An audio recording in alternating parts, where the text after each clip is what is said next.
అంబటి రాంబాబు మీడియాతో మాట్లాడుతున్నారు. లైవ్ లో చూద్దాం. గమనించాలని కూడా ఈ సందర్భంగా నేను మనవి చేస్తున్నాను.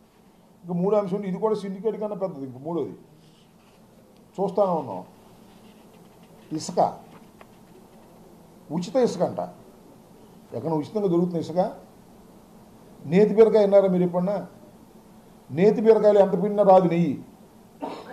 ఈ ఉచిత ఇసుకలో కూడా అంతే. ఎంత ఎదురు చూసినా ఉచితంగా రాదు. చంద్రబాబు నాయుడు గారు ఉచిత ఇసుక అంటే ఉచితమా, ట్రాన్స్పోర్ట్ ఛార్జీలు ఉండవా అన్నాడు. పోనీ ట్రాన్స్పోర్ట్ ఛార్జీ కన్నా వస్తుందా? అసలు దొరుకుతుందా ఇసుక? దొరికే పరిస్థితి లేదు. ఎంత ఘోరమైన అంశం అంటే, జగన్మోహన్ రెడ్డి గారి టైంలో ఇసుక చాలా ఖరీదుగా ఉంది. నేను అధికారంలోకి వస్తే ఉచితంగా ఇసుక ఇస్తాను అని వాగ్దానం చేసి ఇప్పుడు 100 రోజులు దాటిపోయింది. ఎక్కడా ఉచిత ఇసుక లేకపోగా నేను సేకరించిన సమాచారం మేరకు వైఎస్ఆర్ కాంగ్రెస్ పార్టీ అధికారంలో ఉన్నప్పుడు సప్లై చేసిన రేటు కన్నా ఎక్కువ రేటుకి ఇస్తున్నారు. ఏమిటి అన్యాయం? ఇది నేను చెప్పేది కాదు. ఇవాళ వాళ్ళు ఎల్లో పత్రికల్లోనే రాశాయి. వాళ్ళకు సంబంధించిన పత్రికల్లోనే పూర్వం కన్నా, అంటే వైఎస్ఆర్ కాంగ్రెస్ పార్టీ అధికారంలో ఉన్నప్పుడు కన్నా కొన్ని చోట్ల ఎక్కువ ధరకు ఇసుక అమ్ముతున్నారు. దీనికి సాక్ష్యం అవసరం. వాళ్ళు ఎల్లో పత్రికలో రాసినటువంటి అంశం మనం చేస్తున్నాను.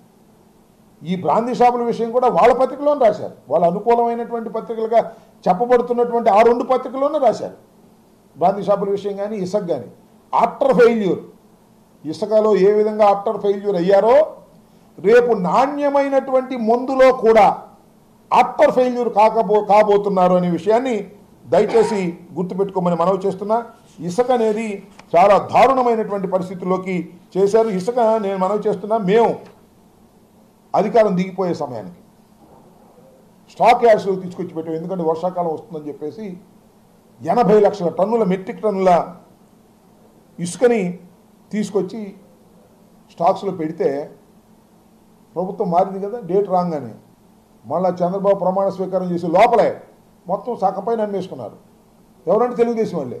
అక్కడ గెలిచిన వాళ్ళ నాయకులు మొత్తం అమ్మేసుకున్నారు. మళ్ళీ మిగతాది కూడా సగం అమ్మేసుకున్నారు. మళ్ళీ మిగతాది కూడా అమ్మేసుకున్నారు. తర్వాత ఉచితంగా ఇవ్వాలనుకున్న సరుకులు సొంతంగా అమ్మేసుకుని డబ్బు చేసుకున్నటువంటి సందర్భం. ఇంక ఉచితం ఎక్కడ వస్తుంది?